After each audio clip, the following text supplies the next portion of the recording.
नमस्ते। My name is doctor Amit Akshani और मैं एक डर्मेटोलॉजिस्ट हूँ। मैं बैंगलोर में प्रैक्टिस करती हूँ और मेरी क्लिनिक का नाम है थिंक स्किन क्लिनिक। हमें रिंकल्स कैसे होते हैं? बहुत टाइम ये क्वेश्चन हम पूछते हैं कि सेम एज के हम लोग होते हैं तो भी अलग-अलग रिंकल फॉर्मेशन क्यों होती है? इसे जानने के लिए हमें फर्स्ट अंडरस्टैंड करना पड़ेगा कि एजिंग क्या है और किस वजह से रिंकल्स डेवलप होते हैं। जैसे हमारी उम्र बढ़ती है, स्किन में बहुत सारे चेंजेस होते हैं, just not the skin, skin के अंदर भी।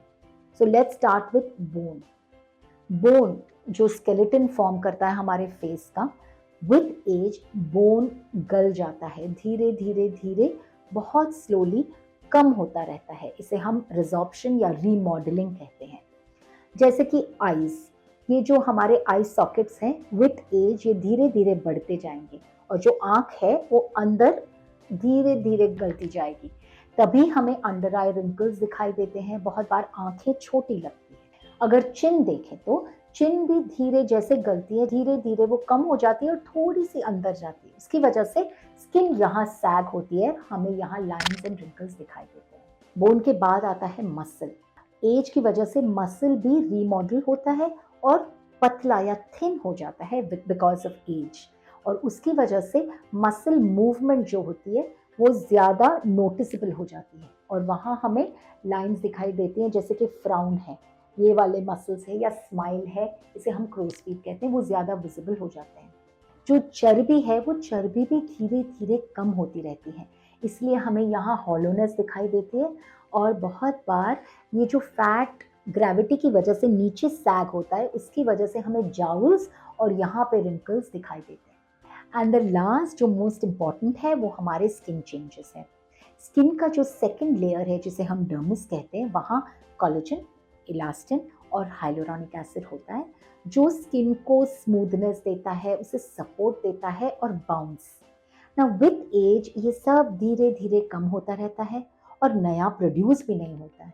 उसकी वजह से स्किन लूज हो जाती है एंड इट स्टार्ट सैगिंग।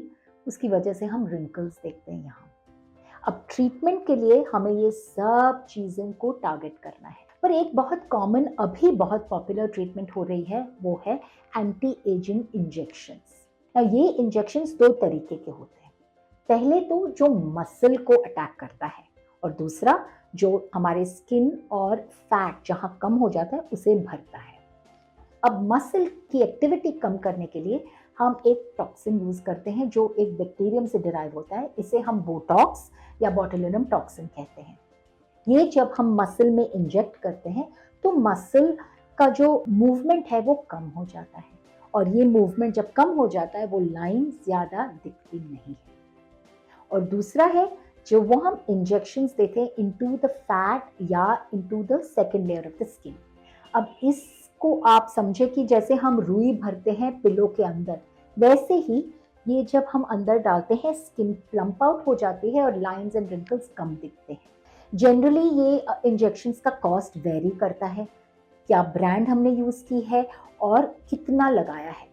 पर जैसे कि हम बोटुलिनम टॉक्सिन या बोटॉक्स देखें तो इसे हम 5,000 रुपीज़ से लगभग 50,000 रुपीज़ तक देते हैं, depending on number of injections हमने कौन से मसल्स को टारगेट किया है।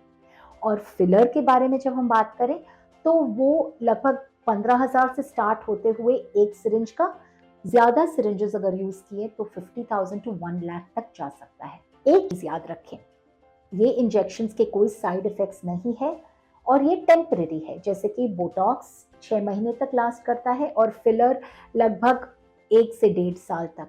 पर इसमें इंजेक्शंस आप एक रेप्यूटेड ट्रेन डॉक्टर के पास ही कराएं, आइदर अ प्लास्टिक सर्जन या अ स्किन स्पेशलिस्ट या डर्मेटोलॉजिस्ट, एंड देखें कि वो ट्रेंड हो with a good number of years of experience. क्योंकि साइड इफेक्ट इसके नहीं है, पर अगर रॉन्ग इंजेक्शन किया तो इसके अलग चांसेस हो सकते हैं। So treat your wrinkles with the latest of injections, botox या fillers, but do it from the right person.